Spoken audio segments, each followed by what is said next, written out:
Assalamualaikum warahmatullahi wabarakatuh. Selamat pagi, Om Swastiastu, salam sejahtera bagi kita semua. Oke, masih bertemu dengan Bu Luha di mata pelajaran sejarah. Dan hari ini kita akan mempelajari tentang Kesultanan Ternate dan Tidore atau Kesultanan Maluku. Jadi Kesultanan Maluku atau Ternate Tidore itu terletak di kawasan Maluku hari ini, tepatnya berada di Maluku Utara. Dan kita ketika berbicara tentang Kesultanan Maluku, maka kita berbicara tentang persaingan dagang antara Uli Siwa dan juga Uli Lima. Jadi Maluku itu mendapat julukan sebagai Spasi Island atau Kepulauan Rempah-Rempah.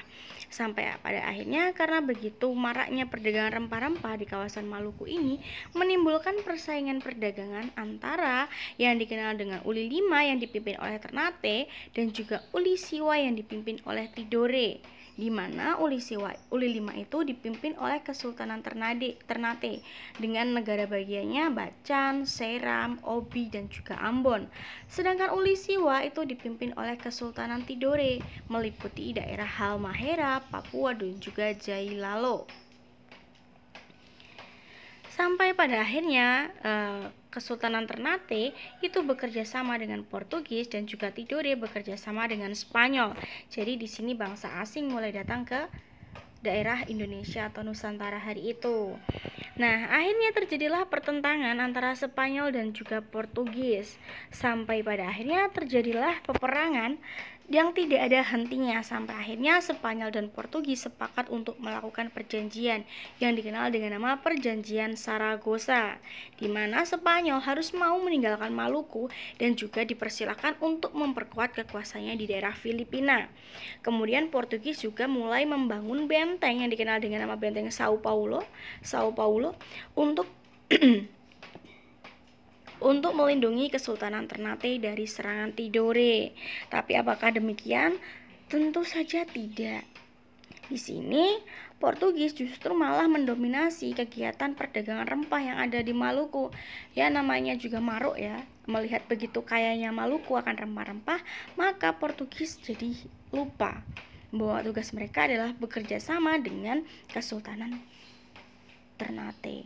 Sampai pada akhirnya malah Portugis itu melakukan yang namanya ikut campur terhadap urusan istana dari Kesultanan Ternate.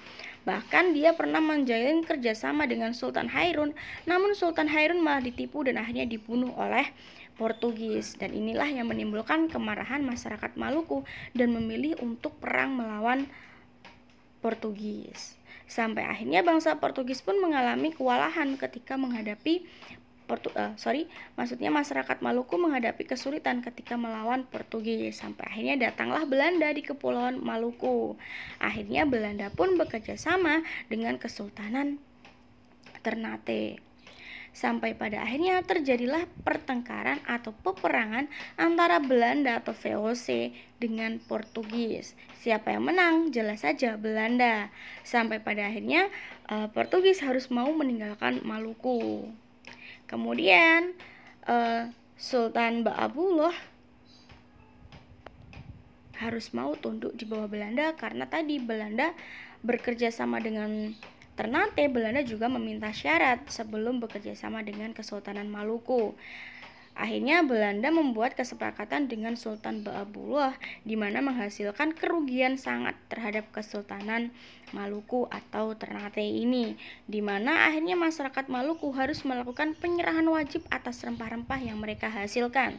Dan bahkan masyarakat Maluku harus melakukan pemusnahan terhadap rempah-rempah ketika harga rempah-rempah di pasaran Eropa itu mengalami penurunan harga, dan harus mau melakukan penanaman ulang terhadap rempah-rempah ketika harga rempah di pasaran Eropa itu mengalami peningkatan permintaan.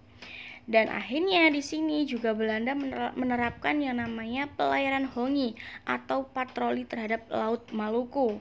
Gunanya apa? Ini untuk mencegah perdagangan gelap masyarakat Maluku terhadap penguasa asing atau pedagang asing selain Belanda. Jadi masyarakat Maluku hanya boleh melakukan perdagangan dengan Belanda seperti itu.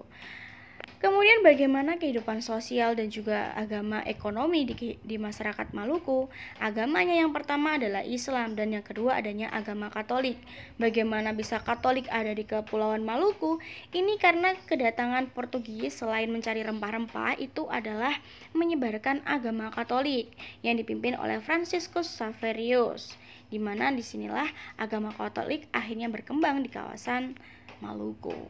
Lalu kegiatan ekonominya apa? Ya tadi maritim atau perdagangan pelayaran, di mana komoditas utamanya adalah cengkeh dan juga pala.